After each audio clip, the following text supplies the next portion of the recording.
पश्चिम Bengal voting पर बड़ी भविष्यवाणी। 2 चरणों की वोटिंग में रक्तपात की पिक्चर, ममता को हराना क्या नामुमकिन है? संसद से 7 चक्र की पूरी कहानी देखना न भूले धर्म ज्ञान।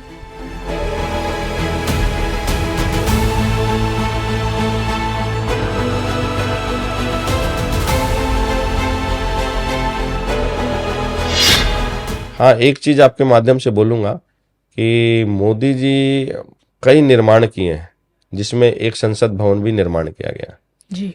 संसद भवन जो निर्माण किया है उसकी जमीन की एनर्जी बढ़िया नहीं है। यानी कि आप ये कह रहे हैं कि वहाँ वास्तु दोष है? जमीन का दोष है, वास्तु दोष तो है ही है, जमीन का भी दोष है। वो जो बना हुआ है, आप खूब गौर से देखिएगा, एक ताबूत की तरह दिखता है। आप उनका निकाल करके देखिए गूगल अर्थ से, ताबूत की तरह दिखता है। ओके। लेकिन वहां की ऑरा सिस्टम जो है वो खराब है। उस ये ऑरा, आपको कैसे लगता है? आप किस दावे पे बोल रहे हैं? ये हम लोगों को जो डिवाइस है उससे हम लोग गूगल अर्थ से जो है उस एरिया में पहुंच करके उसकी सारी एनर्जी को चेक कर सकते हैं। वो सारा चीज निकल जाता है जी। तो जब से वो भवन निर्माण हुआ है, उन्होंने कहा कि अब की बार 400 पार, नहीं हो पाया। हाँ नहीं हो पाया। और जब से वो भवन में गए हैं तब से आए दिन छोटी छोटी बातों को लेकर के भी बवाल मचा हुआ है, उसको भी वो ठीक नहीं कर पा रहे हैं जी। संघर्ष कर रहे हैं। इनकी अपनी कुंडली जो है जोर मारी हुई है, इनको कोई हिला नहीं सकता और ये आगे बढ़ते ही रहेंगे। बट जो होना चाहिए हमारा फायदा, वो नहीं हो पा रहा है। मैंने 2026 लगने से पहले कहा था कि भारत मजबूत होगा और नरेंद्र मोदी के सामने में, जो हमारे प्रधानमंत्री जी हैं, इनके सामने में कई चैलेंज आएंगे। अभी और चैलेंज आना है और उस चैलेंज में ये अपने आप को मजबूत करेंगे जी। बट अगर संसद भवन के चारों तरफ से एनर्जी को ठीक कर लिया जाए तो निश्चित रूप से जो परेशानियां चल रही हैं वो ठीक हो जाएंगे। कमल जी, देखिए, संसद भवन को लोकतंत्र का सबसे बड़ा मंदिर कहा जाता है जी। तो अगर आप ये कह रहे हैं कि इसी मंदिर में खराबी है, इसके वास्तु दोष में है इस ये, तो क्या हम ये समझे कि देश की जो लोकतंत्र है वो भी खतरे में है?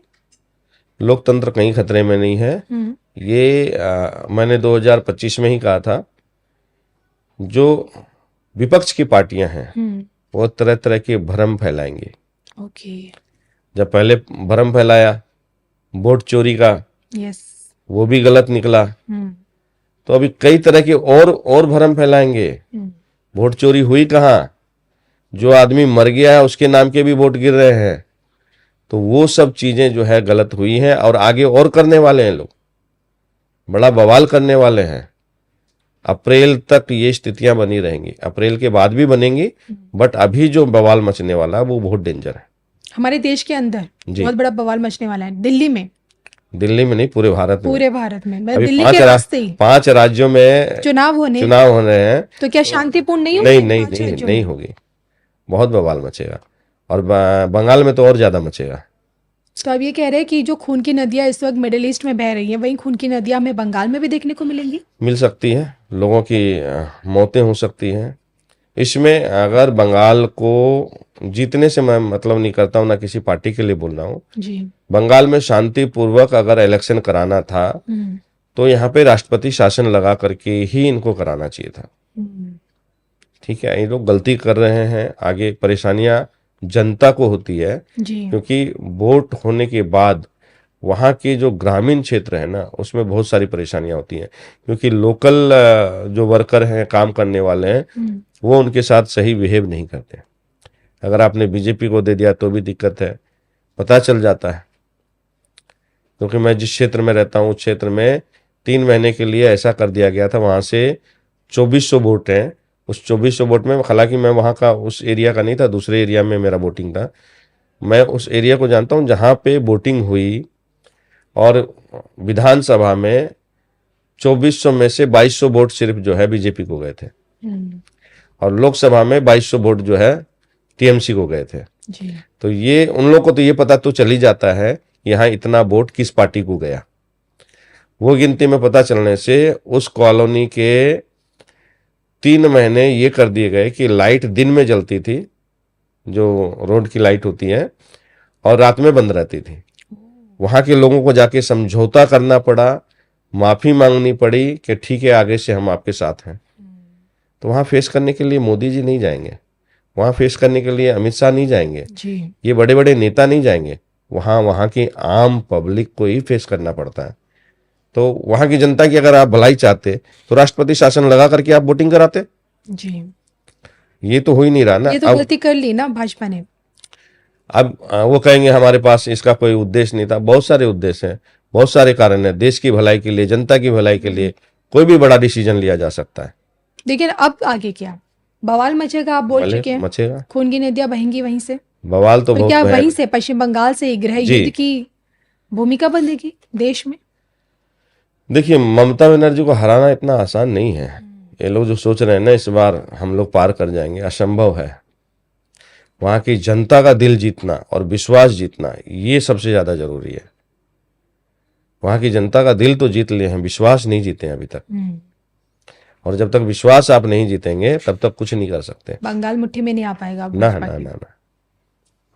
वहां के ग्राउंड लेवल को मैं जानता हूं ना, वहां पे क्या होता है जी। तो वहां पे आप किसी को भी हल्के में ना ले। मैं तो कह रहा हूं कि भाई यहां से इतने लोग जा रहे हैं ना, हल्के में ना ले, नहीं तो उल्टा मुंह की खानी पड़ेगी। अच्छा चलिए, अगर फिर से ममता दीदी अगर दोबारा से मुख्यमंत्री बन के आती हैं तो एक नया रिकॉर्ड बना देंगे, क्योंकि 3 दफा तो मुख्यमंत्री बनी चुकी है पश्चिम बंगाल की, चौथी बार भी बन जाएंगी। और क्या लगता है ममता दीदी की कुंडली में आपको कोई प्रधानमंत्री वाला युग कभी नजर आया है कि दिल्ली कभी पहुंच पाए वो? क्योंकि आपको याद है जब इंडी गठबंधन बना था तो उन्हें भी विपक्ष की तरफ से पीएम उम्मीदवार के तौर पे देखा जाने लगा था। याद है आपको 2024 की ये बात? जी जी जी। लेकिन प्रधानमंत्री वो नहीं बनेगी, लेकिन वो एक सशक्त मजबूत राजनीतिज्ञ है। वो अगर इन सब के टीम में आ जाती है ना तो बीजेपी वालों के लिए जो है बहुत खतरा है। तो उनके भी सातों चक्रा खुले? नहीं, सातों चक्रा उनके नहीं खुले हुए। तो मैंने अध्ययन किया था उनका, लेकिन उनके सातों चक्रा नहीं खुले हुए। सातों चक्रा खुले रहते तो बात ही अलग हो जाती। हाँ, वहाँ पे इन्होंने एक चीज कहूंगा कि मेडिकल लाइन में उन्होंने बहुत अच्छा काम किया।